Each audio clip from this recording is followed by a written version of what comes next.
வணக்கம் பிள்ளை. நான் கிளாஸ் ஸ்டார்ட் பண்ணுவோம்.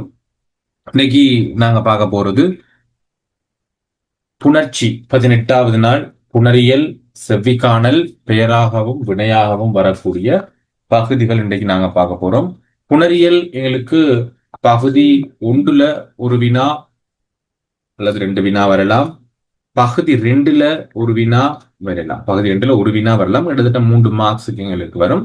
அதே நேரம் செவ்விக்கானல் பெரும்பாலாக இடம்பெறதுக்கு வாய்ப்புகள் குறைவு, இடம்பெறதில்லை.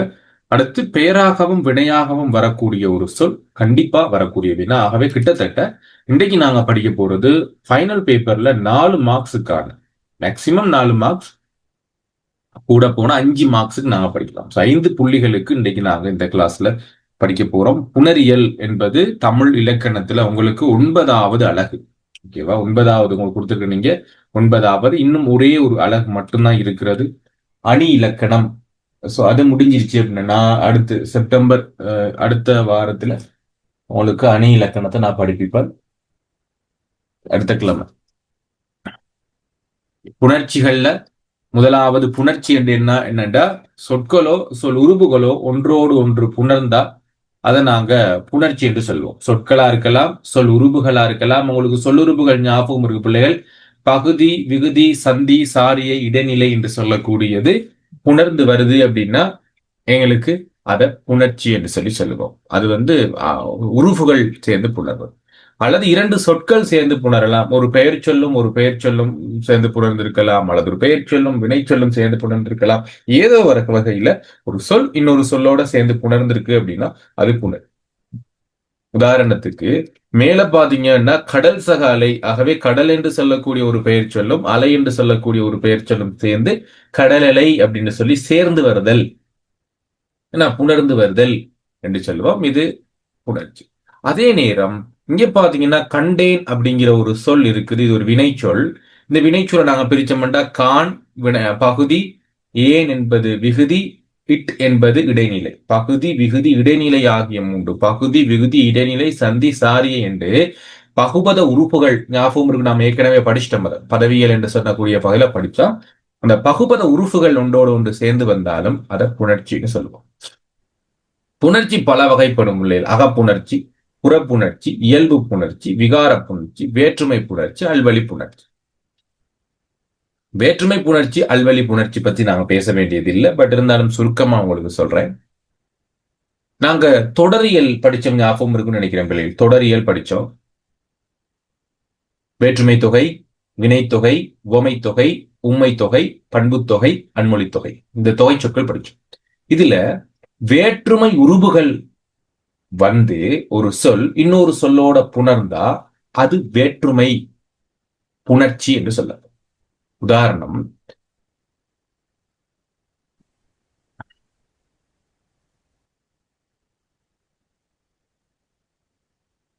நான் பாடம் படித்தேன் என்று இருக்கு.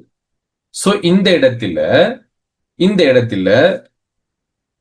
பாடத்தை படித்தேன் என்று சொல்லி பாடம் என்று சொல்லக்கூடிய ஒரு பெயர் சொல்லும் ஐயென்ற இரண்டாம் வேற்றுமை உருபும் எங்களுக்கு மறைஞ்சோ அல்லது தொக்கியோ வந்திருந்தாலோ அதை நாங்க என்ன சொல்லுவோம்னா பிள்ளைகள், வேற்றுமை உருபு என்ன செஞ்சிருக்கு, சேர்ந்துதான் வந்திருக்கிறது. ஏன்னா இதுல எங்களுக்கு மறைஞ்சு வந்திருக்குது, அல்லாட்டி எங்களுக்கு விரிவா வந்திருக்குது. தொகையா இருக்கலாம், விரியா இருக்கலாம், எங்களுக்கு பிரச்சனை இல்லை. பட் ஒரு சொல் இன்னொரு சொல்லோட சேர்ந்து வந்திருந்தால், இங்க என்ன வந்திருக்குன்னா ஒரு பெயர் சொல்லோட வேற்றுமை உருபு ஒண்ணு சேர்ந்து வந்திருந்தால் அது வேற்றுமை புணர்ச்சி. முதலாம் வேற்றுமையும் 8ஆம் வேற்றுமையும் தவிர்ந்த ஐயாள்கு இன்னதுகன் என்று சொல்லக்கூடிய 2 தொடக்கம் 7ஆம் வேற்றுமை வரையிலான அந்த உறுப்புகள் ஒன்றோடு ஒன்று சேர்ந்து வரத வேற்றுமை புணர்ச்சி அப்படின்னு சொல்லுவோம். இது கிளியரா பிள்ளை? இந்த விஷயம் கிளியரா உங்களுக்கு? நோட்ஸா கொடுக்கல இதுல, இது கிளியரா? மறுக சொல்லி தரவா? ஓகே, மறுக பார்த்துக்கொள்ளுங்க. நாங்க வேற்றுமைகள் பார்த்தோம், அதாவது பெயர் சொற்களினுடைய பொருளை வேறுபடுத்தி காட்டுறது வேற்றுமை என்று பார்த்தோம். சோ ஒரு உதாரணம் உங்களுக்கு சொல்றேன். ராமன் பார்த்தான் அப்படின்னு சொல்லி ஒரு சொல் இங்க சொல்லியிருக்கிறேன். இது வேற்றுமை இங்க ஏதாவது உறுப்புகள் இருக்குதா? இங்க ஏதாவது வேற்றுமை உறுப்புகள் இருக்குதா அல்லது வேற்றுமை உறுப்புகளை சேர்த்து எழுத முடியுமான்னு சொல்லுங்க. இல்ல. பட் இரண்டாவது வாக்கியத்துல ராமனை பார்த்தான், இங்க எங்களுக்கு வேற்றுமை இருக்குதா? இருக்குதா பிள்ளைகள்? இங்க வாக்கியத்துல இருக்குதான்னு பாருங்க, எங்கேயாவது வேற்றுமை.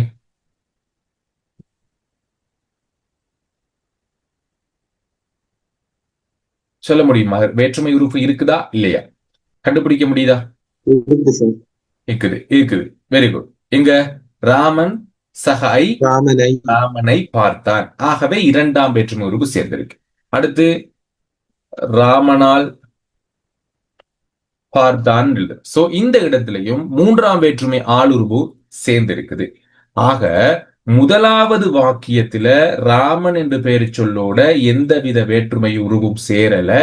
ஆகவே இது வேற்றுமை புணர்ச்சி அல்ல. ஆனால் இங்க ராமன் என்று சொல்லக்கூடிய பெயர் சொல்லோட ஐ என்ற வேற்றுமை உருவும் ராமன் என்று சொல்றதோட ஆள் என்ற வேற்றுமை உருவும் சேர்ந்து ஒரு சொல்லாக புணர்ந்திருக்கிறது. ராமன் கூட்டலை ராமனை என்றும் ராமன் கூட்டலால் ராமனால் என்றும் இங்க புணர்ந்திருக்கிறது. இப்படி 2 தொடக்கம் 7 வரையிலான வேற்றுமை உறுப்புகள் ஒரு பெயர் சொல்லோட சேர்ந்து புணர்ந்து வந்தால் அது வேற்றுமை புணர்ச்சி எனப்படும். கிளியரா இப்ப எல்லாருக்கும்? இதுல நோட்ஸ் நான் கொடுக்கல, சரியா கிளியரா எல்லாருக்கும்? ஓகே, மத்தவங்க ஹேண்ட் ரைஸ் பண்ணுங்க. ஓகே, இப்போ இந்த வேற்றுமை புணர்ச்சி அல்லாத எல்லா புணர்ச்சியும் அல்வழி புணர்ச்சி. அவ்வளவுதான். இந்த வேற்றுமை புணர்ச்சி இல்ல தானே? 2வது தொடக்கம் 8 7 வரையிலான வேற்றுமை உறுப்புகள் சேர்ந்து வர்றதுதான் வேற்றுமை புணர்ச்சி. இந்த வேற்றுமை புணர்ச்சி அல்லாத அனைத்தும் அல்வழி புணர்ச்சி. நோமலா புணர்றது கண்டேன், அல்வழி புணர்ச்சி தான். அலை, கடல் அலை, என்னது? கடல் சக அலை, கடல் அலை, எதுவுமே இல்லை. ஆகவே இது அல்வழி புணர்ச்சி. அடுத்து நாங்க உம்மை தொகை பாப்போம் இல்ல? உமை தொகை, உம்மை தொகை, வினை தொகை, சுடு சகசோறு, சுடுசோறு, வேற்றுமை தொகை இருக்குதா? வேற்றுமை உறுப்பு இருக்குதா? இல்ல. அது அல்வழி புணர்ச்சி. அவ்வளவுதான். பல வகைகள் இருக்குது, அதுல இந்த வகை. அடுத்து நாங்க அகப்புணர்ச்சி புறப்புணர்ச்சின்னு பார்ப்போம் பிள்ளைகள். அகப்புணர்ச்சி அப்படிங்கிறது ஒரு சொல்லுக்குள்ளேயே புணர்தல். பெரும்பாலாக பகுதி விகுதி சந்தி சாரின்னு சொல்லக்கூடிய பகுபத உறுப்புகள் ஒன்றோடு ஒன்று புணர்றதை நாங்க அகப்புணர்ச்சி அப்படின்னு சொல்லுவோம். மறுக்க ஞாபகப்படுத்துறேன், அகப்புணர்ச்சி அப்படின்னு சொல்றது ஒரு சொல்லுக்கு உள்ளேயே நாம் சகக்கள் நாங்கள் உண்டேன் அப்படி உண்டான் அப்படிங்கிறப்ப எங்களுக்கு இங்க இருக்கக்கூடிய உறுப்புகளை தனித்தனியா பிரிக்கின்ற பொழுது அங்க எங்களால அது பொருள் காண முடியாது. அப்படி பொருள் காண முடியாத அந்த சொற்களை எல்லாத்தையும் நாங்க அகப்புணர்ச்சிக்குள்ளால வகைப்படுத்துவோம். ஆனால் புறப்புணர்ச்சி அப்படின்னு பாத்தீங்கன்னா ஒரு சொல் இன்னொரு சொல்லோட சேர்ந்து புணர்றது. அது வினை சொல்லோட பெயர் சொல்லா இருக்கலாம், பெயர் சொல்லோட வினை சொல்லா இருக்கலாம், அல்லது சொற்கள் எல்லாம் சேர்ந்து ஒரு வாக்கியமாவே இருக்கலாம். அதுவும் புறப்புணர்ச்சிக்குள்ள வைக்கிறோம். கடல் அலை, நாங்கள் பாடசாலைக்கு சென்றோம், இப்படி சொற்கள் ஒன்றோடு ஒன்று சேர்ந்து ஒரு வாக்கியமாகவோ அல்லது சொற்கள் ஒன்றோடு ஒன்று சேர்ந்து ஒரு சொற்றொடராகவோ, அல்ல கடல் அலை என்று சொல்றது ஒரு சொற்றொடராகவோ அல்லது ஒரு புது கூட்டு பெயராகவோ உருவாகணுச்சு அப்படின்னா அது புறப்புணர்ச்சி. அகப்புணர்ச்சிங்கிறது வினை சொற்கள் தான் எங்களுக்கு கூடுதலா புணரும். ஒரு சில நேரத்தில் அறிஞன் அப்படிங்கிறது கூட எங்களுக்கு அகப்புணர்ச்சிக்குள்ள வரும். ஏன்னா அறிஞர் அப்படிங்கிறத அறிவு சக இன்சக அண்ணு சொல்லி நாங்க பிரிக்கிறோம் அப்படின்னா எங்களுக்கு அந்த இடத்துலையும் எங்களுக்கு அது அகப்புணர்ச்சிக்குள்ளதான் வரப்போகுது. உண்டான் அப்படிங்கிறது பகுதி விகுதி சந்தி சாரி என்று பிரிக்கின்ற பொழுதும் எங்களுக்கு அந்த இடத்துல ஒரு சொல்லுக்குள்ளேயே புணர்ந்துண்டா அதுவும் அகப்புணர்ச்சி தான். சொல்லுக்கு வெளியில ஒரு சொல் இன்னொரு சொல்லோட சேர்ந்து புணர்றதோ அல்லது சொற்கள் எல்லாம் சேர்ந்து ஒரு வாக்கியமாக புணர்றதோ புறப்புணர்ச்சி அப்படின்னு சொல்லுவோம். அவ்வளவுதான். சோ இதுல எல்லாம் எங்களுக்கு பெரிய வினாக்கள் வரப்போறது இல்லை. கண்டிப்பா வேற்றுமை புணர்ச்சி அல்வழி புணர்ச்சியில வரலாம். ஓகேவா? வேற்றுமை புணர்ச்சி அல்வழி புணர்ச்சியில வரலாம். சோ இருங்க, நான் உங்களுக்கு இந்த டியூட்டை பிரிண்ட் அவுட் எடுக்காதீங்க பிள்ளைகள். நான் இந்த பிரிண்ட்ல வேற்றுமை புணர்ச்சி அல்வழி புணர்ச்சி ஜாயின் பண்ணி போறேன். ஏன்னா உங்களோட சிலபஸ்ல அது பெரும்பாலும் கொடுக்கப்படல. பட் இருந்தாலும் நாங்க ஒரு வேலை கேட்டுட்டாங்க அப்படின்னா, ஒரு வினா கேட்டுட்டாங்கன்னா கொஞ்சம் பார்த்துக்கொள்ளணும். அடுத்து நாங்க பார்க்க போற முக்கியமான விஷயம் நிலைமொழி வருமொழி அப்படிங்கிற விஷயம். 2 விஷயம் நாங்க பார்க்க போறோம். நிலைமொழினா என்ன? வருமொழியில நோட்ஸ் இல்ல போல. இருக்கு நிலைமொழி.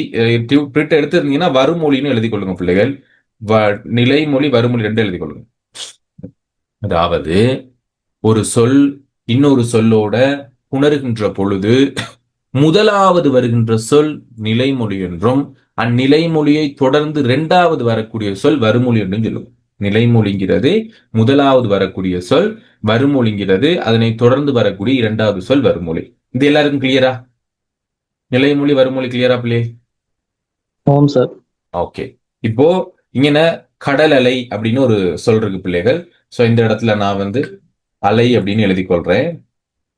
நல்லா அவதானிச்சு கொள்ளுங்க. கடல் அலை என்பதுல இந்த இல் என்பது நிலைமொழி ஈறு. நிலைமொழி ஈறுனா நிலைமொழி கடைசி என்று அர்த்தம்.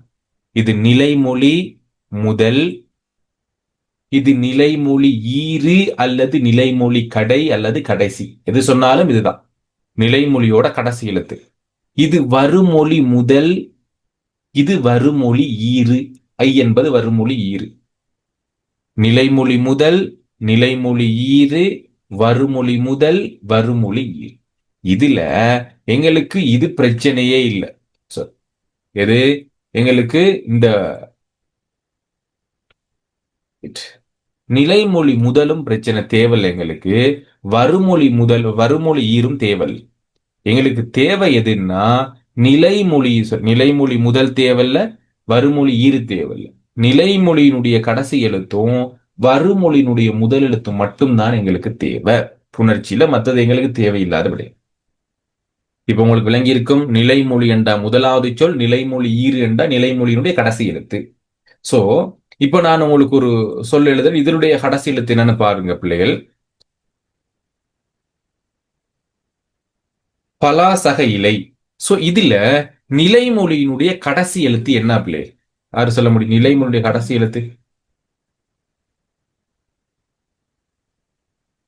கொஞ்சம் வேகமா சொல்லுங்க. நிலைமொழி ஈற்றெழுத்து எது? கடைசி எழுத்து நான் கேட்கிறேன்.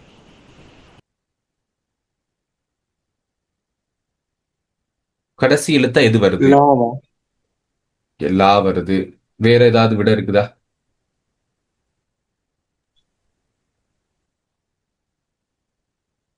சொல்றேன் பாருங்க. நீங்க சொன்னது சரி. லாவாக இருந்தாலும் கடைசி எழுத்து நீங்க சொன்ன மாதிரி இல் கூட்டல் ஆ என்றால் ஆதான் எங்களுக்கு நிலைமொழி ஈற்றெழுத்து. விளங்குச்சா பிள்ளை? பழம் என்று எழுதுறான். பலாசக பழம் என்று எழுதுனா வருமொழி முதல் எழுத்தா எது இருக்கும் அப்படின்னா பவா இப்பா இப்புதான் இருக்கும். Very good. இப்புதான் எங்களுக்கு முதல் எழுத்து. அப்போ நிலைமொழி ஈற்றெழுத்து ஆவும் வருமொழி முதல் எழுத்தும் இப்பும் என்றுதான் எங்களுக்கு வரணும். இது கிளியர் என்று நினைக்கிறேன். இது விளங்குனுச்சுன்னா எங்களுக்கு அடுத்த பகுதிக்குள்ள போயிடலாம். இப்போ நிலைமொழி வருமொழி தான் பிள்ளைகள். நிலைமொழி ஈற்றெழுத்து எங்களுக்கு லாகவாகவே இருந்தாலும் அதை நாங்க பிரிச்சமெண்டா கடைசி எழுத்து வரக்கூடியது ஆ. இங்க வருமொழி முதல் எழுத்து இப்பண்டு வரும். பலா பழம் என்று வந்திருந்தோம். ஓகே. சோ இவ்வளவுதான். அடுத்த பகுதிக்குள்ள போயிடுவோம். இயல்பு புணர்ச்சி அப்படிங்கிறது என்ன அப்படின்னா பிள்ளைகள், இயல்பு புணர்ச்சி அப்படிங்கிறது ஒரு சொல் இன்னொரு சொல்லோட புணருகின்ற பொழுது இதெல்லாம் சமன் வரணும் பிள்ளைகள். இயல்பு புணர்ச்சிங்கிறது சக வரணும். இயல்பு புணர்ச்சிங்கிறது ஒரு சொல் இன்னொரு சொல்லோட புணருகின்ற பொழுது எந்தவித மாற்றமும் இல்லாம வருது அப்படின்னா அதை நாங்க இயல்பு. உதாரணத்துக்கு மணல் சக வீடு மணல் வீடு, மண் சக வெட்டி மண் வெட்டி, வாழை சக மரம் வாழை மரம், கடல் சக அலை கடல் அலை. அதுல தவற போட்டாங்களா பிள்ளைகள்? கடல் அலை சரியாது இயல்பு புணர்ச்சியா?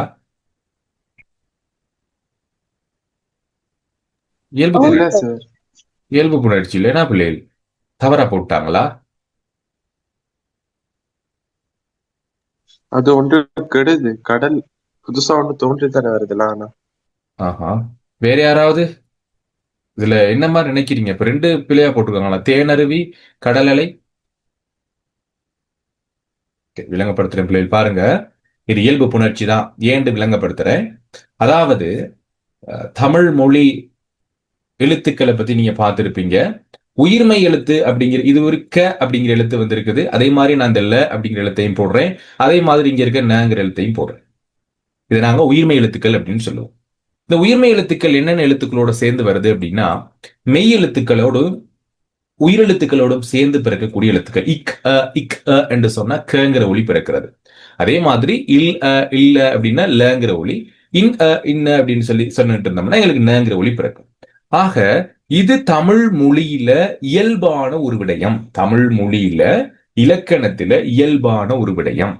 அதாவது தோன்றல் அப்படின்னா புதிதாக ஒரு எழுத்து தோன்ற வேண்டும். திரிதல் அப்படின்னா ஒரு எழுத்து இன்னொரு எழுத்தாக மாறணும் தானே திரிதல். ஆனா இங்க ஒரு எழுத்து திரியவும் இல்ல, ஒரு எழுத்து தோன்றவும் இல்ல. என்ன நடந்திருக்குன்னா, தமிழ் மொழி அரிச்சுவடியில உங்களுக்கு இக்கு கூட்டல் அ இப்படி ஒரு மெய்யெழுத்தும் உயிரெழுத்தும் சேர்ந்து எப்படி ஒரு உயிர்மெய் எழுத்து தோன்றுகிறதோ அது போலதான் இங்கு ஒரு மெய்யெழுத்தும் ஒரு உயிரெழுத்தும் சேர்ந்து ஒரு உயிர்மெய் எழுத்து தோன்றி இருக்கிறது. சரியா? அதனால இதை நாங்க இயல்பு புணர்ச்சி என்று சொல்லி சொல்லுவோம். நிலைமொழி ஈற்றெழுத்து மெய்யும் வருமொழி முதல் உயிரும் வந்துச்சுன்னு சொன்னா அனைத்துமே இயல்பு புணர்ச்சி தான். இது எல்லாருக்கும் கிளியரா? கிளியரா பிள்ளைகள்? இது நிதுர்ஷன் கிளியரா? அப்ப ஓகே, ஆமாம் சார். மத்தவங்களும் ஹேண்ட்ஸ்அப் பண்ணுங்க பிள்ளைகள். கிளியரா? 27 பேர் கிளாஸ்ல இன்னைக்கு கடைசியில 11 பேருக்கு வந்துட்டு. ஓகே, 11 பேருக்கு வந்துட்டோம். ரெக்கார்டிங் பாக்குற பிள்ளைகள் கொஞ்சம் பாருங்க. கண்டிப்பா 5000 ரூபாய் காசை மட்டும் கட்டியிருக்கிறாங்க. கிளாஸுக்கு ஜாயின் பண்ணலன்னா அது நீங்க உங்களோட பேரண்ட்ஸுக்கு செய்யற துரோகம் பிள்ளைகள். கண்டிப்பா கிளாஸ் ரெக்கார்டிங் கேட்காதவங்க பாவம். ஏன்னா காசு கட்டிட்டாங்க, கிளாஸ்க்கு ஜாயின் பண்ணலன்னா கஷ்டம். 30 நாள் 17வது நாள் தான், இன்னும் எங்களுக்கு 13 நாட்கள்கிட்ட இருக்குது. ஸோ அதுக்கும் ஜாயின் பண்ணிட்டீங்கன்னா உங்களுக்கு சிலபஸ் கிளியர் ஆயிரும். அதான் ஓகே. எக்ஸாம் பேப்பர் செஞ்சு அனுப்பினவங்க யாரு பிள்ளை அனுப்பிட்டீங்களா? எக்ஸாம் பேப்பர் போட்டிருந்து அனுப்பிட்டீங்களா செஞ்சு எனக்கு? ஜாலியா அனுப்பிட்டீங்கன்னா ஜாலியோட என்ன வரலனா உங்களுக்கு பேரை போடுதான் எனக்கு பிள்ளை லக்ஷனா. மத்தவங்களும் கொஞ்சம் அனுப்பும். இல்ல இல்ல, உங்களுக்கு பேப்பர் ஃபுல்லா ஒன்று அனுப்பியிருந்தேன் பிள்ளைகள். குரூப்ல போட்டிருந்தேன் உங்களுக்கு பேப்பர். உங்களுக்கு குரூப்ல ஒரு பேப்பர் போட்டிருக்கேன் பிள்ளைகள். சரியா? அந்த பேப்பர் எனக்கு செஞ்சு அனுப்புங்க. ஸோ உங்களுக்கு நான் அதை ஃபுல்லா திருத்திட்டு ஏதாவது கரெக்ஷன் பண்ண இருந்தா பண்ணி நான் உங்களுக்கு போட்டோ அனுப்புறேன். எல்லாத்தோட பேப்பரையும் திரும்ப அனுப்புறதுக்கான வாய்ப்புகள் இல்லை, அதுக்கான நேரமும் எனக்கு இல்லை. முடிஞ்ச மட்டும் அவளோட பேப்பரை திருத்திட்டு நான் கண்டிப்பா அவங்களோட போன்ல பேசுவேன். அவ்வளவு பேர்கிட்டையும் பேப்பர் எல்லாத்தையும் கிடைச்சு தானே பிள்ளைகள்? குரூப்ல போட்டிருக்கேன் தானே, மெசேஜ் ஒன்றும் போட்டிருந்தேன் நான் உங்களுக்கு. முடிஞ்ச மட்டும் எனக்கு செஞ்சு அனுப்ப பாருங்க. 4வது பேப்பரை நான் ஃபுல்லா திருத்தி உங்களுக்கு கரெக்ஷன் சொல்றேன். நிறைய பிள்ளைகள் வந்து லாஸ்ட் டேர்ம் பேப்பரையும் அனுப்பியிருக்கீங்க. நீங்க செகண்ட் டேர்ம்ல செஞ்ச பேப்பர் உங்க கையில இருந்துச்சுன்னா அதையும் பின் பண்ணி எனக்கு போஸ்ட் பண்ணி விடுங்க. நான் ரீசெக் பண்றேன். எதுல உங்களுக்கு என்னத்துல பிள்ளை விட்டுருக்கீங்க அப்படிங்கறத நான் பார்த்து உங்களுக்கு சொல்லலாம் தானே. ஓகே, இப்ப நீங்க இந்த 5000 ரூபாய் கட்டிருக்கீங்க பிள்ளைகள். நான் உங்களை எடுக்கிறேன் என்று சொல்லிதான் உங்களை எடுத்தேன். ஸோ அதனால அது உங்களுக்கு விருப்பமா இருந்தா மட்டும் நீங்க எனக்கு அனுப்பலாம். நான் உங்களுக்கு கண்டிப்பா அதை திருத்தி உங்களுக்கு நான் ரிசால்ட்ஸ் சொல்லி உங்களுக்கு கைட் பண்ணுவேன். ஓகேவா? அது உங்களோட விருப்பம். நான் அனுப்பி இருக்கிறேன். திருப்பி அனுப்பிடுவீங்க? ஓகே ஓகே, நான் அனுப்பி விடுறேன். நான் பேப்பரை போட்டு விடுறேன். முடிஞ்ச மட்டும் கொஞ்சம் வெள்ளனிக்கு அனுப்ப பாருங்க. இப்ப நாளைக்கு உங்களுக்கு எப்படி அனுப்புறதுக்கு டைம் இருக்காது. ஸோ ஃபுல்லா சனி ஞாயிறுல செஞ்சுட்டு இல்லாட்டி எனக்கு போஸ்ட் பண்ணலாம், இல்லாட்டி எனக்கு வேற வழியில் ஏதாவது உங்களுக்கு அனுப்ப முடியுமா இருந்தா அனுப்பி விடுங்க பிள்ளைகள். பிரிண்டோ மூலமா போடணுமா இருந்தா போட்டு விடுங்க. ஸோ அப்படியே எனக்கு எடுத்துக்கொள்ளலாம். ஓகே, அடுத்து நாங்க விகார புணர்ச்சிக்குள்ள போவோம் பிள்ளைகள். விகார புணர்ச்சி அப்படிங்கிறது ஒரு சொல்லோ சொல்லுறுப்புகளோ புணர்கின்ற பொழுது ஏதாவது மாற்றம் ஏற்பட்டுச்சு. அது எப்படி மாற்றம் ஏற்படும்? நிலைமொழி ஈற்றில அல்லது வருமொழி முதல்ல ஏதாவது ஒன்றுல நிலைமொழியிலேயோ வருமொழியிலேயோ எது மாற்றம் ஏற்படுது அப்படின்னா அதை நாங்க விகார புணர்ச்சி அப்படின்னு சொல்லுவோம். 3 வகைப்படும்: தோன்றல், திரிதல், கெடுதல் அப்படின்னு 3 வகைப்படும். தோன்றல்னா பிள்ளைகள் புதுசா ஒன்று தோன்றணும். ஏன்னா உதாரணத்துக்கு பூசக கன்று பூக்கன்று, யானை சகப்பாகன் யானைப்பாகன், கண்டிக்கு சக சென்றேன் கண்டிக்கு சென்றேன். இது வந்து பிள்ளைகள் வல்லினம் தோன்றல் அப்படின்னு சொல்லுவோம். வல்லினம் தோன்றுதல் அப்படின்னு சொல்லுவோம். அது ஒவ்வொரு காரணம் இருக்கிறது. ஓரெழுத்து சொற்களின் பின்பும் 2ஆம் வேற்றுமை 4ஆம் வேற்றுமைக்கு பின்பும் செய்ய செயற்பாட்டு வினைக்கெச்சத்துக்கு அடுத்து இப்படின்னு சொல்லி எங்களுக்கு ஒரு சில காரணங்கள் இருக்கு, விதிமுறைகள் இருக்கிறது. இந்த தோன்றுதல் அப்படிங்கிறதுக்கான காரணங்கள் நாங்கள் லாஸ்ட் கிளாஸ் போட்டிருக்கிறேன். வல்லினம் மிகுமிடங்கள், வல்லினம் மிகா இடங்கள் செப்டம்பர் 24ஆம் தேதி 25வது நாள்ல நான் உங்களுக்கு கொஞ்சம் படிப்பிப்பேன். அப்ப அதுல நாங்க அதை கொஞ்சம் பார்ப்போம். வல்லினம் மிகும் மிகா இடங்கள் எப்படி எங்க வருது என்று சொல்லி. ஆக ஒரு எழுத்து புதுசா தோன்றுனுச்சு அப்படின்னா கண்டிப்பா அது வந்து தோன்றல் விகாரம். கெடுதல் அப்படிங்கிறது என்ன அப்படின்னா ஒரு எழுத்து இன்னொரு எழுத்தோட புணர்கின்ற பொழுது ஒரு எழுத்து இல்லாம போனுச்சுன்னா அது கெடுதல் அப்படின்னு சொல்லுவோம். அது சொல்லோ உறுப்புகளோ அப்படின்னு சொல்றதா. உதாரணத்துக்கு மரம் சகவே மரவே ஆக இம்மும் கெட்டிருக்குது. சரியா? செம்மை சகமொழி செம்மொழி, வட்டம் சகமேசை வெட்டமேசை. இந்த இடத்துல இம் வந்து கெட்டு போகும். பெரும்பாலாக எங்களுக்கு பாத்தீங்க அப்படின்னா மகரம் கடல் அப்படிங்கிற மட்டும்தான் நாங்க செய்யுள்ள சந்திப்பிரிச்சு எழுதுறதுல பார்த்திருப்போம். மகரம் கடல் அப்படிங்கிற ஒரு விதிமுறை. அந்த விதிமுறை தான் பிள்ளைகள் இங்கேயுமே. பெரும்பாலாக இந்த மகரம் வந்து கெட்டுறதா மட்டும்தான் நாங்க கெடுதல் விகாரத்துக்குள்ள வருது. அதே மாதிரி திரிதல் விகாரம் பற்றி நாங்க பார்த்திருப்போம் பிள்ளைகள். உங்களுக்கு இந்த விதி ஞாபகம் இருக்கும். லகர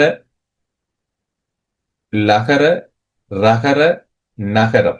சரியா? புணர்தல். அதே தோழமை எழுத்துக்கள் நாங்க பார்த்திருப்போம். இந்த லகரம் தகரம் இந்த நகரம் இந்த எழுத்துக்களை நாங்க பார்த்திருக்கோம். அதாவது இந்த லகரம் வருகின்ற பொழுது இந்த ரகரமாகவோ நகரமாகவோ மாறும். இந்த ரெண்டு எழுத்துக்களும் லகரமாக மாறும். இதை நாங்க புணர்ச்சி விதிகள்ல பார்த்திருக்கோம். சரியா? அதே அதே மாதிரிதான் பிள்ளைகள் இங்க இந்த பல் அப்படிங்கிற ஒரு எழுத்து லகரம் வந்துச்சு அப்படின்னா கண்டிப்பா என்ன ரகரம் வரும்? சின்ன ரானாதான் வரும். பட்பொடி, பால் சககுடம், பாட்குடம். மூன்று சொல்லி நகரமோ அல்லது இந்த டகரமோ வந்துச்சுன்னு சொன்னா எங்களுக்கு இந்த எழுத்துக்களுக்குள்ளதான் மாறும். மண் சககுடம், மட்குடம். இப்படி இந்த 6 எழுத்துக்களும் தன்னோடு தான் புணர்ந்து கொள்றது. இந்த மூன்றும் இதுக்குள்ள மூன்றுகளை தான் மட்டும்தான் புணரும்.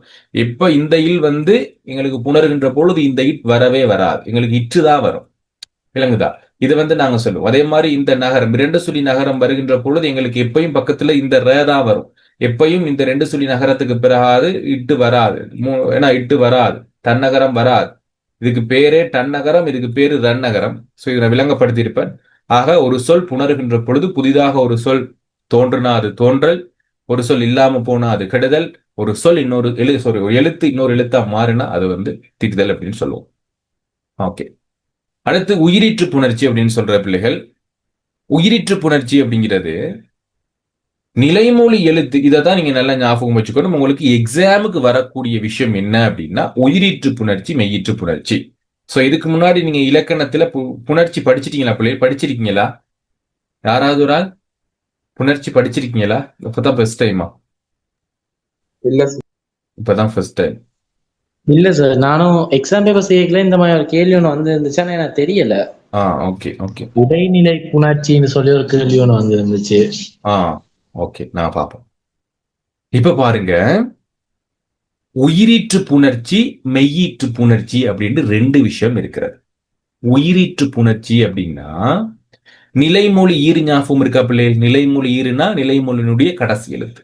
நிலைமொழி கடைசி எழுத்து உயிரெழுத்தாகவும் வருமொழி முதல் எழுத்து உயிரெழுத்தாகவும் வந்தால் அது உயிரீற்று புணர்ச்சி.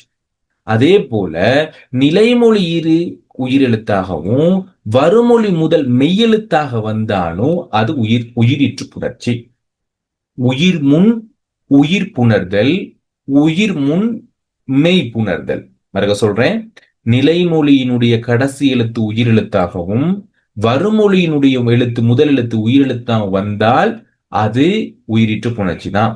அடுத்து நிலைமொழி ஈற்றெழுத்து உயிரும் வருமொழி முதல் மெய்யெழுத்து வந்தாலும் அது உயிரீற்று புணர்ச்சி தான். மெய்யீற்று புணர்ச்சி அப்படிங்கிறது நிலைமொழி ஈற்றெழுத்து மெய்யெழுத்தாகவோ வருமொழி முதல் எழுத்து உயிரெழுத்தாக வந்தாலும் அது மெய்யீற்று புணர்ச்சி தான். நிலைமொழி ஈற்றெழுத்து மெய்யெழுத்தாகவும் வருமொழி முதலெழுத்து உயிரெழுத்துக்கும் வந்தா அது மெய்யீற்று புணர்ச்சி தான். மெய்யீற்று புணர்ச்சியோ உயிரீற்று புணர்ச்சியோ கண்டுபிடிக்க ரொம்ப ஈஸி தான். ஏன்? நிலைமொழி ஈற்றெழுத்து மெய்ய இருந்தா அது மெய்யீற்று புணர்ச்சி, நிலைமொழி ஈற்றெழுத்து உயிரா இருந்தா அது உயிரீற்று புணர்ச்சி. இந்த விடயம் 2 கிளியரா? உங்களுக்கு கிளியரா பிளே? எல்லாருக்கும் கிளியரா? ஹேண்ட் ரைஸ் பண்ணுங்க. டவுட்ஸ் இருந்தா சொல்லிருங்க. இதுதான் எங்களுக்கு எக்ஸாமுக்கு வரப்போகுது. Okay okay, very good. இப்போ இன்னொரு விஷயம் படிக்க போறோம், முக்கியமான விடயம். இதை நான் வந்து யகர வகரங்கள் உயிராக திரிதல் அப்படிங்கிற ஒரு விகார புணர்ச்சி நான் உங்களுக்கு செய்யுள்ள சந்திப்பிருக்கிறப்ப நான் சொல்லி கொடுத்திருப்பேன். ஏன், என்ன காரணம், யானா வானா தோன்றதுக்கு என்ன காரணம்ங்கிறது இங்கதான் நாங்க படிக்கிறோம். சரியா? அதாவது நிலைமொழி கடைசி எழுத்து உயிரெழுத்தாகவோ வருமொழி முதலெழுத்து உயிரெழுத்தாக வந்துச்சுன்னு சொன்னால் அது உயிரீற்று புணர்ச்சி. நிலைமொழி ஈற்றெழுத்து உயிராகவும் வருமொழி முதலெழுத்து மெய்யாக வந்தாலும் அது உயிரீற்று புணர்ச்சி. இங்க நான் கொடுத்திருக்கிறது உயிர் முன் உயிர் புணர்தல் அப்படிங்கிற தனி உண்டு. ஆக உயிர் முன் உயிர் புணர்தல் அப்படின்னா நிலைமொழி எழுத்து உயிர் வருமொழி முதலெழுத்து உயிர். இங்கேயும் பாருங்க, நிலைமொழி ஈற்றெழுத்து உயிர் வருமொழி முதலெழுத்து உயிர்.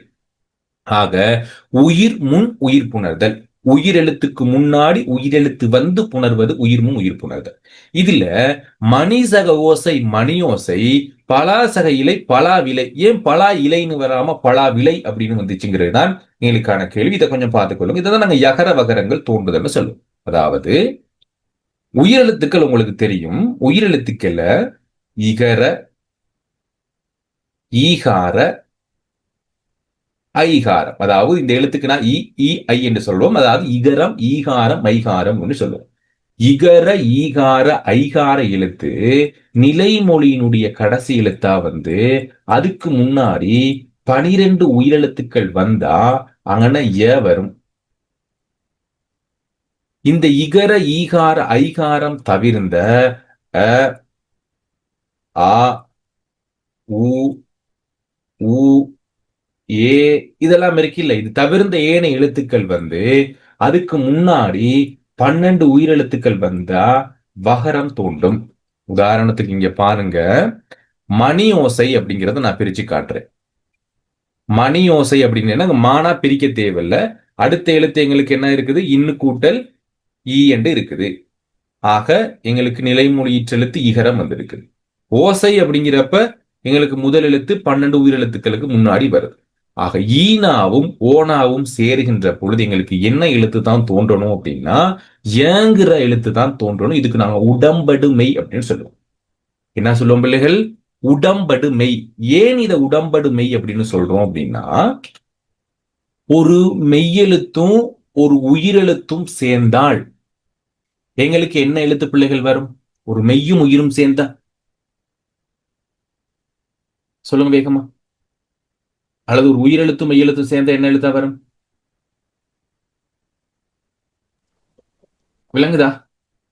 ஒரு மெய்யும் உயிரும் சேர்ந்த என்ன வரும்? உதாரணத்துக்கு இக்கும் மேவும் சேர்ந்த என்ன எழுத்துன்னு சொல்லுவோம்? அதை உயிர்மை.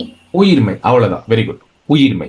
ஆனால் ஒரு உயிரெழுத்தும் சேர்ந்தா என்ன எழுத்தா வருது? விளங்குச்சா பிள்ளைகள்? இங்க ஒரு 2 எழுத்தும் சேர முடியாது. ஒரு உயிரும் இன்னொரு உயிரும் என்ன செய்ய முடியாது? சேர முடியாது. மணி ஓசைன்னு சொன்னா இந்த யோ போடாம நாங்க மணி ஓசைன்னு தான் எழுத வேண்டி வரும்.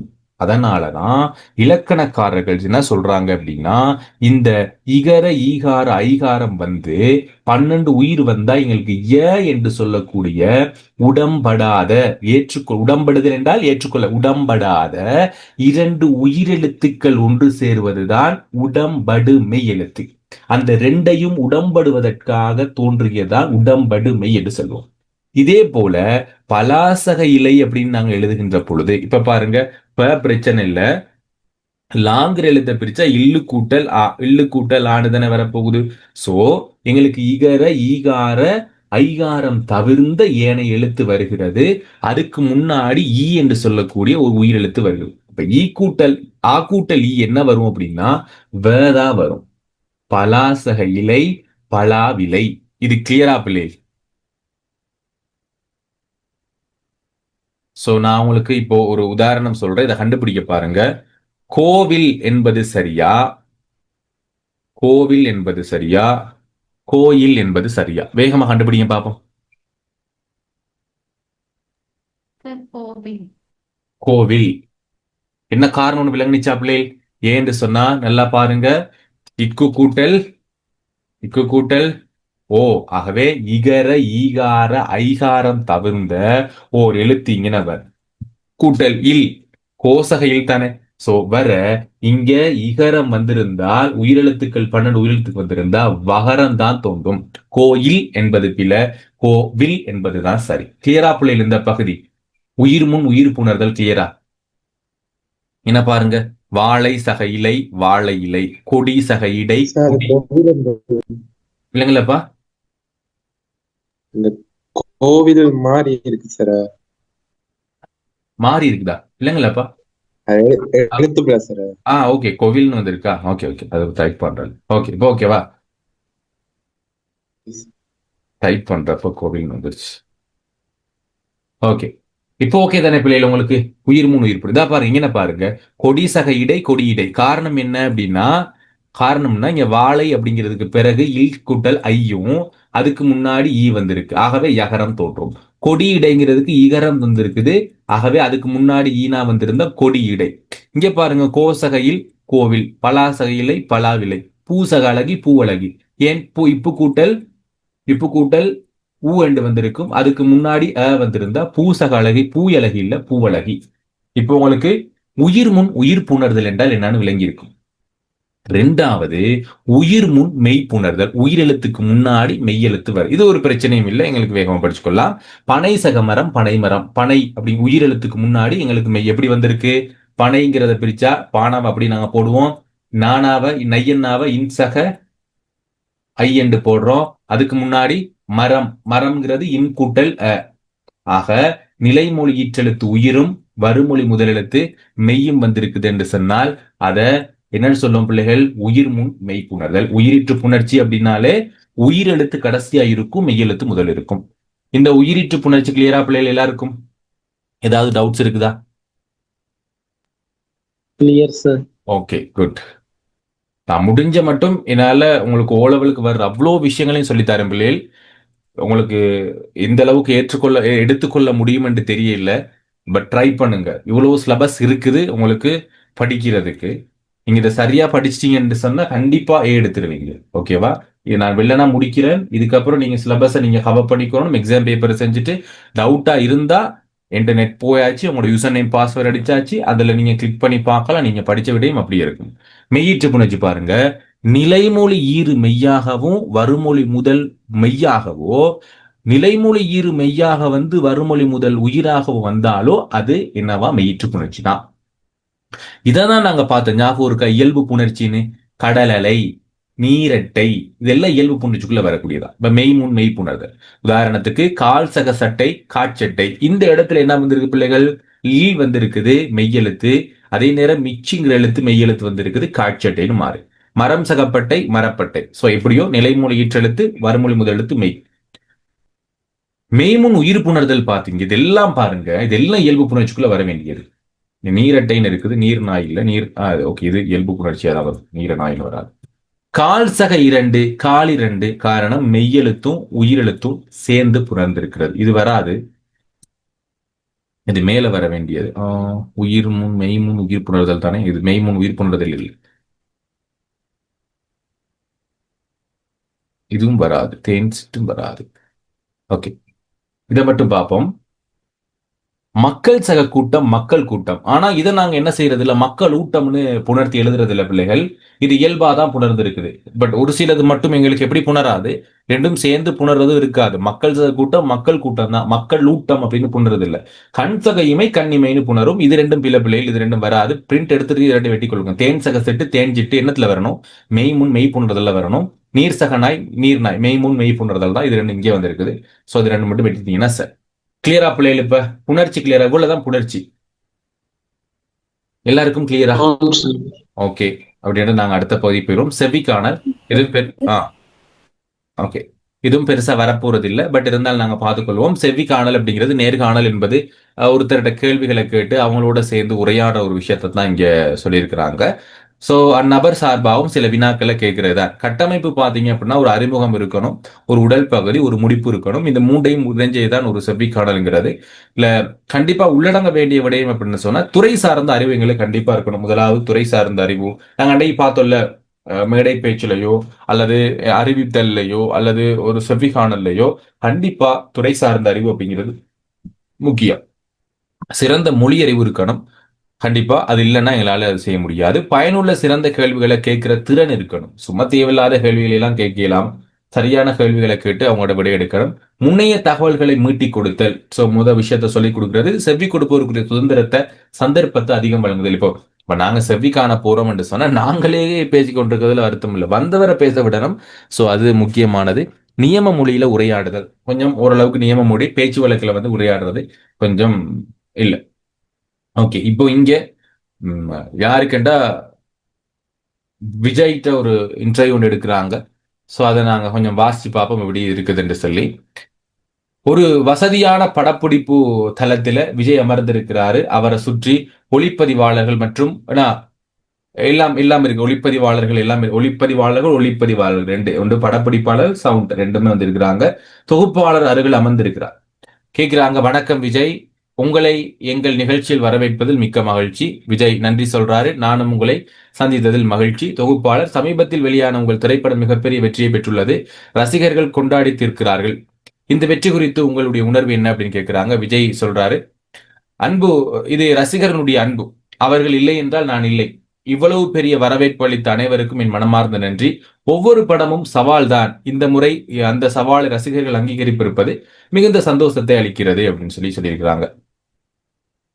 தொகுப்பாளர் அடுத்த கேள்வி கேட்கிறாங்க. ஒரு கேள்விக்கும் பதில் சொல்ற மாதிரி தான் இருக்கும் இதுல. சோ இது நீங்க எழுதுறீங்க அப்படின்னா கண்டிப்பா ரொம்ப ரொம்ப ஈஸியா இருக்கும். நீங்க பிள்ளை கரெக்டான ரீச் ஆயிட்டாங்க. ஒரு உரையாடல் எழுதுறது எவ்வளவு ஈஸியோ அதே மாதிரி செவ்வி காணலும் ரொம்ப கொஞ்சம் ஈஸி தான். கொஞ்சம் பார்த்துக்கொள்ளுங்க. தொகுப்பாளர் அடுத்த கேள்வி கேட்கிறாங்க. ஓகே, அப்போ அடுத்த கேள்வி கேட்கிறாங்க. தொகுப்பாளர் கேட்கிறாரு, ஒவ்வொரு படத்திலும் நீங்கள் ஏதாவது புதிதாக முயற்சி செய்கிறீர்கள். இந்த படத்தில் அப்படி என்ன புதுமையை புகுத்தினீர்கள் அப்படின்னு கேட்கப்ப அவர் சொல்றாரு, ஒவ்வொரு கதைக்கும் ஒரு தேவை இருக்கும். இந்த முறை கதைக்களம் மற்றும் என் கதாபாத்திரம் இதற்கு முன் நான் செய்திராத ஒன்று. இயக்குனர் அதை மிகச் சிறப்பாக வடிவமைத்திருக்கிறார். நானும் என் பங்களிப்பை சிறப்பாக கொடுக்க முயற்சி செய்கிறேன். சோ அவரோட பதில். தொகுப்பாளர் அடுத்த கேள்வி கேட்கிறாங்க, உங்களுக்கு பிடித்த கதாபாத்திரம் எது, அல்லது எந்த மாதிரியான கதாபாத்திரத்தை நீங்க ஆசைப்படுறீங்கன்னு கேட்க விஜய் சொல்றார், ஒவ்வொரு கதாபாத்திரத்துக்கும் ஒரு தனித்துவம் உண்டு. அதனால் ஒன்றை மட்டும் குறிப்பிட்டு சொல்ல முடியாது. ஆனால் ரசிகர்களுக்கு ஏதாவது ஒரு நல்ல கருத்தை சொல்லும் கதாபாத்திரங்களை நடிக்க எனக்கு எப்போதுமே விருப்பம் உண்டு அப்படின்னு சொல்லி அவரோட பதில சொல்றாங்க. தொகுப்பாளர், உங்கள் திரைப்பயணத்தில் மறக்க முடியாத தருணம் என்ன அப்படின்னு கேட்கிறப்ப சொல்றாரு, நிறைய மறக்க முடியாத தருணங்கள் இருக்கின்றன. முதல் படம் வெளியானது, பெரிய வெற்றி பெற்ற படங்கள், ரசிகர்கள் ஆர்ப்பரிக்கும் காட்சிகள் எல்லாமே ஸ்பெஷல் தான். ஒவ்வொரு படப்பிடிப்பு தளமும் ஒரு நினைவலை தான் அப்படின்னு சொல்லி அவர் பதில் சொல்றார். அடுத்த தொகுப்பாளருடைய கேள்வி, இளைய தலைமுறை ரசிகர் நடிகர்களுக்கு நீங்கள் என்ன சொல்ல விரும்புகிறீர்கள் அப்படின்னு சொல்ல விஜய் சொல்றாரு, கடினமாக உழையுங்கள், உங்கள் திறமையை நம்புங்கள், பொறுமை மிக மிக முக்கியம், ரசிகர்கள் அன்பை மதியுங்கள் அப்படின்னு சொல்றாரு.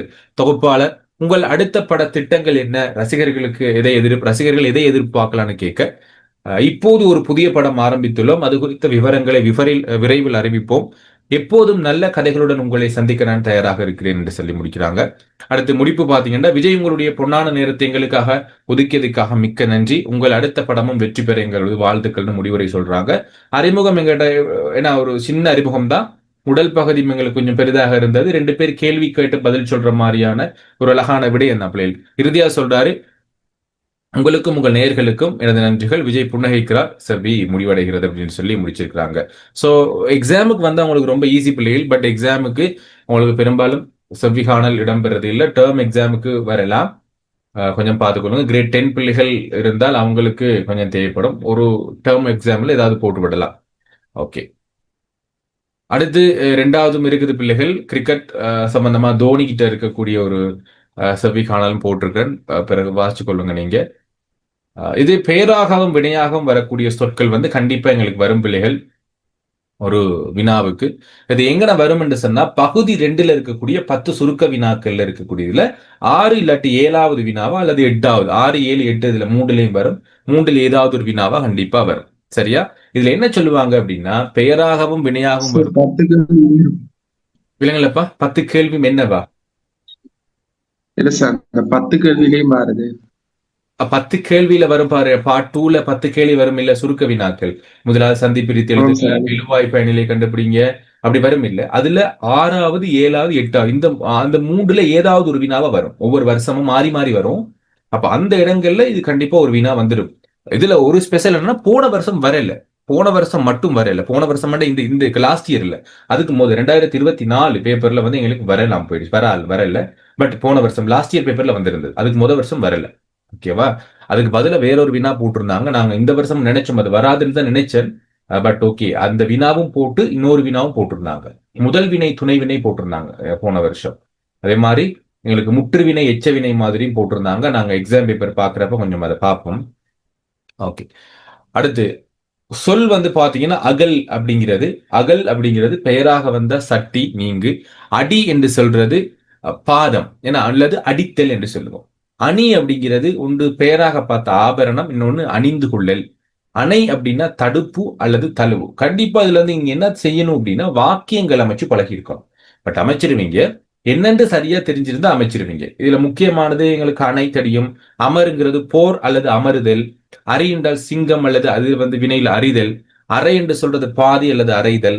அலை அப்படின்னா கடல் அலை இல்லாட்டி அலைதல். அலை ஒரு முறை வந்திருக்குன்னு நினைக்கிறேன் எக்ஸாம் பேப்பர்ல. அலி என்று சொன்னால் வண்டு, அழித்தல். அறை வீட்டின் அறை அல்லது அறைதல். ஆடுங்கிறது விலங்கு அல்லது ஆடுதல். சோ ஒரு ஜோக்கம் கூட அதுல இருக்குது. ஆள் அப்படிங்கிறது மனிதன் அல்லது ஆளுதல். ஆறு என்று சொன்னால் நதி அல்லது இளைப்பாறுதல் என்று சொல்லுவோம். இசை சங்கீதம் அல்லது இசைத்தல். இடி என்றால் முழக்கம் அல்லது இடித்தல். இறை என்பது உணவு அல்லது இறைதல். இறைவன் கடவுள் என இறைதல். உடை என்பது ஆடை வினையாக வந்தா உடைத்தல். உடு நட்சத்திரம் உடுத்தல். ஊர் கிராமம் அல்லது ஊறுதல் கசிதல் என்ற அர்த்தம். எட்டு என்பது எண் அல்லது எட்டுதல். ஏறு என்பது எருது அல்லது ஏறுதல். ஒளி என்பது வெளிச்சம் அல்லது மறைதல். ஓடு என்பது கூரை அல்லது ஓடுதல். கரை என்பது ஓரம் அல்லது கரைதல். கலை என்றால் வித்தை அல்லது கலைத்தல். கல் என்பது கற்பாறை அல்லது கற்றல். குடி என்றால் மக்கள் அல்லது குடித்தல். குறி என்பது அடையாளம் அல்லது குறித்தல். கூடு பறவையினுடைய கூடு அல்லது கூடுதல், ஒன்று சேர்தல் என்ற அர்த்தம். கூடுதல். கூறு என்றால் பகுதி அல்லது சொல்லுதல். செல் என்பது கரையான் அல்லது போ. சொல் என்றால் சொற்கள் அல்லது சொல்லுதல். சோதி என்பது பிரகாசம் அல்லது சோதித்தல். தட்டு பாத்திரம் அல்லது தட்டுதல். திரி விளக்கு திரி அல்லது திரிதல், இது சேர்ந்து இங்கே வரணும். விளக்கு திரி அல்லது திரிதல். தீட்டு என்பது அழுக்கு அல்லது தீட்டுதல். துணி என்றால் ஆடை அல்லது துணிதல். ஏன்னா துணிதல் ஒரு வேலையை செய்யறது துணிதல்னு சொல்லுவோம். அது துதி என்றால் புகழ் அல்லது தொழுதல். தேர் என்பது ரதம் அல்லது தேர்வு செய்தல், அதாவது தெரிவு செய்தல் என்ற அர்த்தம். நகை என்பது அணிதல் அல்லது நகைத்தல் என்ற சிரித்தல் என்ற அர்த்தம். நடு என்பது மத்திமம் நடுவர் என்று சொல்லுவோம், இல்ல அது இது நடுதல். நாடு என்பது தேசம் அல்லது நாடுதல். நூல் என்பது புத்தகம் அல்லது நூற்றல், நூல்னு சொல்றாங்க. இது வரவேற்க வாய்ப்புகள் இருக்கு. இந்த மாதிரி கொஞ்சம் கஷ்டமான விடயங்களை போடுவாங்க. நூல் என்பது நூற்றல். பணி என்பது வேலை அல்லது வணங்குதல். பணிதல்னு சொல்லுவோம், அதான். பற்று என்றால் ஆசை அல்லது பற்றுதல், பிடித்துக் கொள்ளுதல். பாய் என்பது விரிப்பு அல்லது பாய்தல். பார் என்றால் பூமி அல்லது பார்த்தல், பார்த்தல். பிணை என்பது பெண்மான் அல்லது பிணைதல். பெயர் என்பது நாமம் அல்லது பெயர்தல். பெயர்ந்து போ, நீ இந்த இடத்தை விட்டு பெயர் அப்படின்னா பெயர்ந்து போ, நெங்கி போ அப்படிங்கிறது. பொறி என்பது இயந்திரம் அல்லது பொறித்தல். மதி என்பது சந்திரன் அல்லது மதித்தல். மடி என்றால் மடிப்பு அல்லது இறத்தல். மடிந்து போ, இறந்து போன்னு சொல்லுவோம். மறை என்பது வேதம் அல்லது மறைதல். இது உங்களுக்கு 3வது பேப்பர்ல கொடுத்திருந்தேன், என்ன பிள்ளை? மறை என்பது கொடுத்திருந்தோம். மறி என்பது ஆடு அல்லது மறித்தல். மழை என்பது மலைகள் அல்லது மலைத்தல். முடி என்றால் கிரீடம் அல்லது முடித்தல். வழி நோ வழித்தல். வழி என்பது பாதை அல்லது வழிதல். விதை என்பது வித்து அல்லது விதைத்தல். வெளி என்பது கண் அல்லது விழித்தல். விளக்கு என்பது தீபம் அல்லது விளக்குதல் என்று சொல்லி இருக்கிறோம். சோ இவ்வளவுதான் பிள்ளைகள் இன்றைக்கான பகுதி. சோ நாங்க இன்றைக்கு 18வது நாள் பார்த்து கொண்டிருக்கிறோம். உங்களுக்கு இதுல முக்கியமான இலக்கண பகுதி என்றால் அணி இலக்கணத்தோட உங்களுக்கு இலக்கண பகுதி முடிவடையுது. அதோட சேர்த்து பாத்தீங்கன்னா இதுக்கப்புறம் 21ஆம் தேதிக்கு பிறகு கட்டுரை, சிறுகதை இன்னும் நாங்க அறவே பார்க்கல. சிறுகதை இன்னும் பார்க்கவே இல்லை. சிறுகதை நாங்க கூட பார்ப்போம். தொடர்மொழிக்கு ஒரு மொழி அனைத்தையும் நாங்க பார்ப்போம் இல்லையா? ஒரு நாள் இதுல ஏதாவது ஒரு நாள்ல தொடர்மொழிக்கு ஒரு மொழி மொத்தத்தையும் நாங்க வாசிச்சு பார்ப்போம், ஒரு நினைவு இருக்கிற வரைக்கும். ஓகேவா? ஓகே. ஸோ இவ்வளவுதான் உங்களுக்கான பகுதி. நாளைக்கு இல்லை பிள்ளைகள், அடுத்த வாரம் கிளாஸ்ல ஜாயின் பண்ணுங்க, திங்கட்கிழமை. ஓகே பிள்ளைகள், good night. Bye. Thank you, sir. Good night, sir. Thank you, sir. Bye. Bye, sir. Bye.